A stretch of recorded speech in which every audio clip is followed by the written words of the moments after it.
Hello, Jehovah's Witnesses, former Jehovah's Witnesses, and interested ones. Much confusion as of recently, the last couple of years, over the Society's teaching on the word generations. And I found this paper online, Jehovah's Witnesses Guide to Understanding the Generation Teaching. I did not create this thing. Somebody did a whole lot of work. I wish I knew who it was so I could give them credit for it, but I didn't make this. But it may be helpful to help clear up the confusion if we go back and look at all of the quotes the Society has made through the years regarding generation teaching. So, here in 1897, the Society defined people living contemporaneously.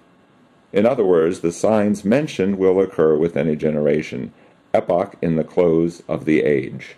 So this is generation teaching number 1, contemporaries who see the world's end. And then, 1927, the irresistible conclusion, therefore, is that Jesus referred to the new creation, the anointed, when he said, "This generation shall not pass until all these things will be fulfilled." This then would be a strong indication that some members of the new creation will be on earth at the time of Armageddon. We have generation teaching number 2, the anointed is the generation being referred to.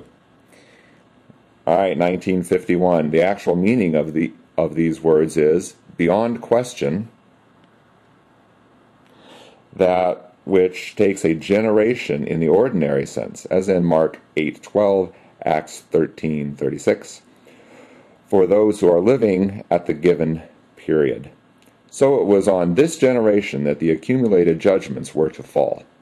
This therefore means that from 1914 a generation shall not pass until all is fulfilled, and admits a great time of trouble. Generation teaching number 3, those born before or during 1914. 1952, some persons living 1914 when the series of foretold events began will also be living when the series ends with Armageddon. All the events will come within the span of a generation. 1958, many are the people alive since 1914 who will still be living when it is time for Armageddon to begin. 1962, was Jesus using the word generation in a symbolic way? No. We should not say here that the word generation has a symbolic meaning. The generation of Matthew 24:34 includes persons living at the time the war in heaven began in 1914. Members of that generation will see the end of this world. We're still on generation teaching number 3, those born before or during 1914. 1968, Jesus was obviously speaking about those who were old enough to witness with understanding what took place when the last days began. Even if we presume that youngsters 15 years of age would be perceptive enough to realize the import of what happened in 1914. 1971, our generation will see the end of the present pressure-ridden order. In fact, there is even good reason to hope that the new order of God's making may begin within the present decade. The generation living in 1914, when these things started to occur, has now grown old. That means that their due time for their full occurrence must be near at hand, very close. 1978. Thus, when it comes to the application within our time, the generation would logically not apply to babies born during World War I. 1980. It is the generation of people who saw the catastrophic events that broke forth in connection with World War I from 1914 onward. If we assume that 10 is the age at which an event creates a lasting impression,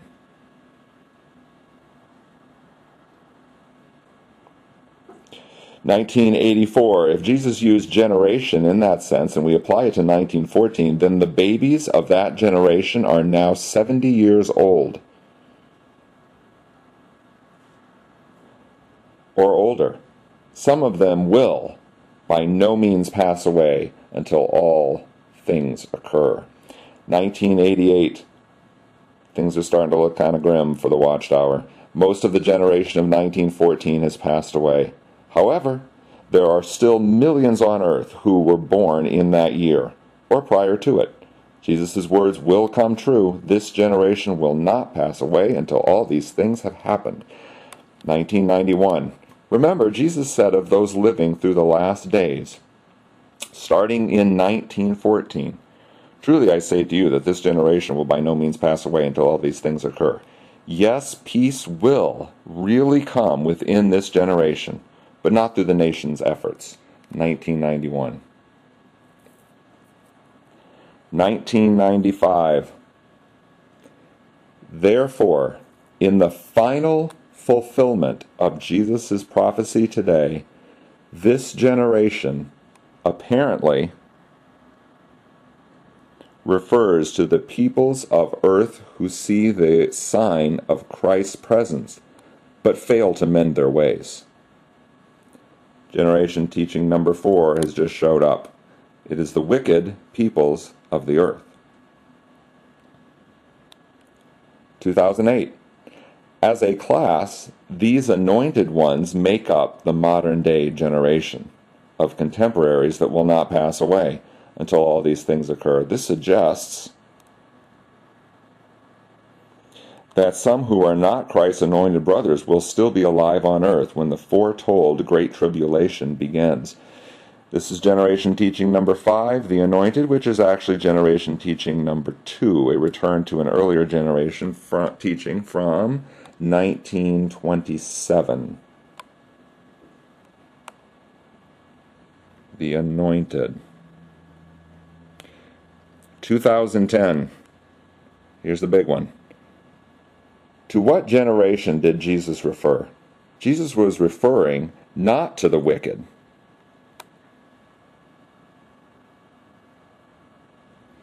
Jesus was referring not to the wicked, but to his disciples, who were soon to be anointed with Holy Spirit. Jesus' anointed followers, both in the first century and in our day, would be the ones who would not only see the sign, but also discern its meaning. That Jesus is near at the doors. What does this explanation mean to us? Although we cannot measure the exact length of this generation, we do well to keep in mind several things about the word generation. It usually refers to people of varying ages whose lives overlap during a particular time period. It is not excessively long, and it has an end. How then are we to understand Jesus' words about this generation? He evidently meant that the lives of the anointed who were on hand when the sign began to become evident in 1914 would overlap with the lives of other anointed ones who would see the start of the Great Tribulation. Generation teaching number 6, the anointed of 1914, whose lives overlap. You can see through a timeline here from the 1800s how the closer we got to the end, the more often they changed the teachings. Since Jehovah is not a God of confusion, doesn't this indicate that his Holy Spirit has not been leading this organization for the last century? Here are 2 scans from the masthead of the Awake magazine. I'm sorry, the quality is so lousy, it didn't scan very well. This is from October 22nd, 1995. The masthead says, "Most important, this magazine builds confidence in the Creator's promise of a peaceful and secure new world before the generation that saw the events of 1914 passes away." October 22nd, 1995.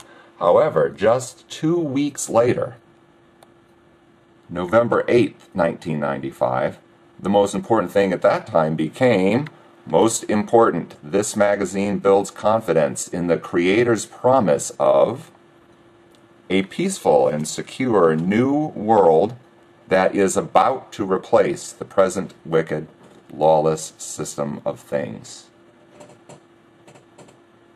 Was it the Creator that changed his promise?